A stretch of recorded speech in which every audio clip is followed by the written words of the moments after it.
What's up? I got a pit bike, I got a pit bike.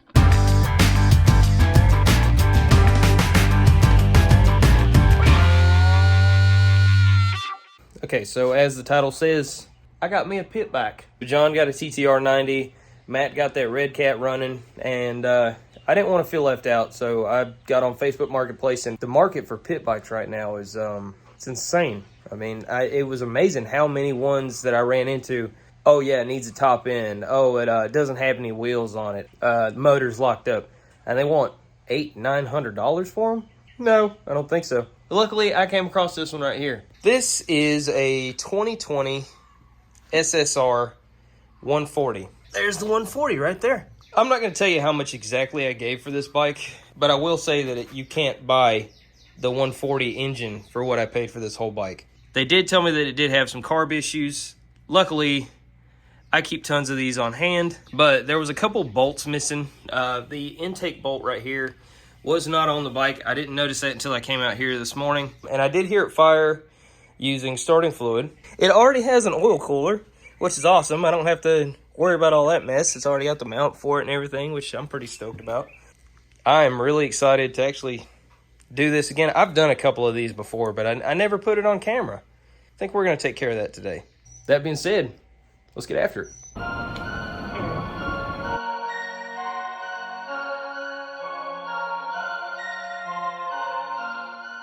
Definitely ain't the first time a car's been changed around here. I'm going to take this out. That right there is not giving me good vibes about the inside of that carb. Look at how green that is. That old carb it's pretty nasty. I cleaned it up as best I could, but came across this. It's a Chikuni VM22. I'm going to see if this will run on this. This is a little bit smaller than the old carb. We're going to try this and see if it works. I've run these on the 140s before with success, and I have a brand new one with the filter laying right over there. Pretty simple. You just bolt it up with the adapter and everything. I'm going to replace the intake tube as well, and we're going to see if we can make some magic happen. All right, so I got that intake tube off. I'm not going to reuse this, so this bolt was stripped out and I could not take it off, so we ended up just cutting the head off the bolt and then just lifting off the intake tube, taking it out. This one, on the other hand, is broke off. I don't know how well you can see it in there. I don't have a whole lot of clearance, so what I'm going to do is just take the motor out. I'm going to drop the motor, disconnect the wire and harness, put it up on the bench, and we'll see if we can't get this dirty girl out of here. Alright, so I got it out of the bike and on the bench. I went ahead and taped up my intake port so that all that's left exposed is that stud. I'm going to attempt to drill out just a little bit of this, just enough to get one of these screw extractors in here, get it in reverse, and start backing this bad boy out. This is a slow process. I am not going to film it, so I'll show you when I get it out of there. I got it out of there. The hole up top ain't the prettiest. I kind of chewed it up a little bit, but the threads down inside are good. The first couple of threads are out far enough that I could tap past them. So we're good here. I've already run a test bolt in this one, retapped everything, chased them just in case. So now I'm going to pull this tape off, install the neck tube and the new carb. I have ordered a Nibby carb for this, but I just did it today, so give it a few days, it'll come in. In the meantime, we're going to be using this VM22 clone, a Chikuni, if you want to call it that. I just want to hear this thing run. I know I'm going to have to go through all the tuning the carb and jetting and all that all over again. I'm okay with that. Alright, so I got this all cleaned up. I've got that damaged hole rethreaded, and I got me some new hardware. I'm going to use Allen head bolts just because they're a lot harder to strip out than they are hex bolts. So, get this bad boy installed. First, I'm going to turn this fan on because I'm sweating like a fat girl in a phone booth. Definitely put you some thread locker on this. Again, you don't need a ton of it, a little dab of D. And you don't have to torque the piss out of these bolts. You really don't. Just a little bit. You just get it good and snug.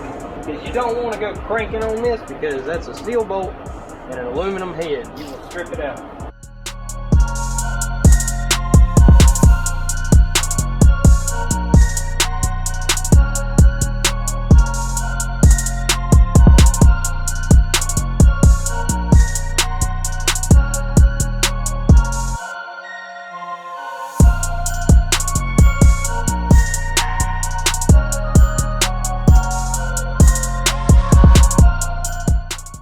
carb's installed, I'm gonna wait to put the air filter on it because trying to put the motor back in, I'll probably bend the filter all to piss. So, gonna get this motor back in the bike.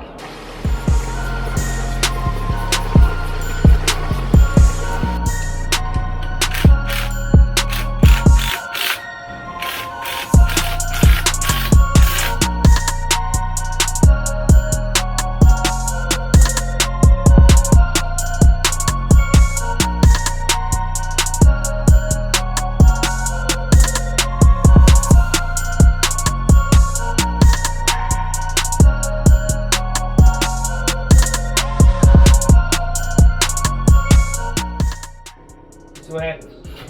Friction and... Come on, you can do it.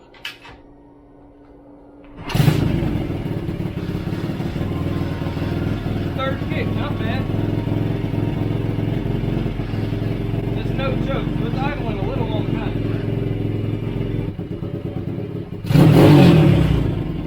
That exhaust actually sounds really nice, huh? Wow.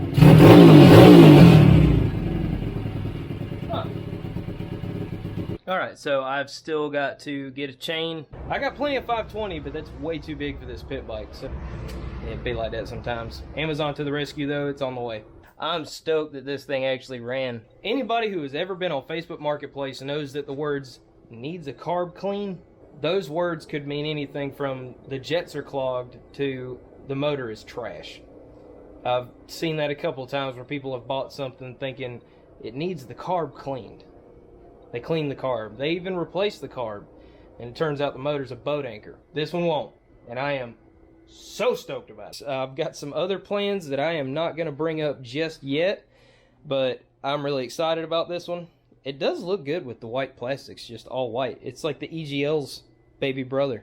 But if you haven't already, you can like and subscribe. Make sure you use the links in the description to pick up a t-shirt from MiniBike Apparel, or a Rattle Can Customs t-shirt from Stover Customs, much like this one here. And until next time, y'all get up, get out there, and get after it.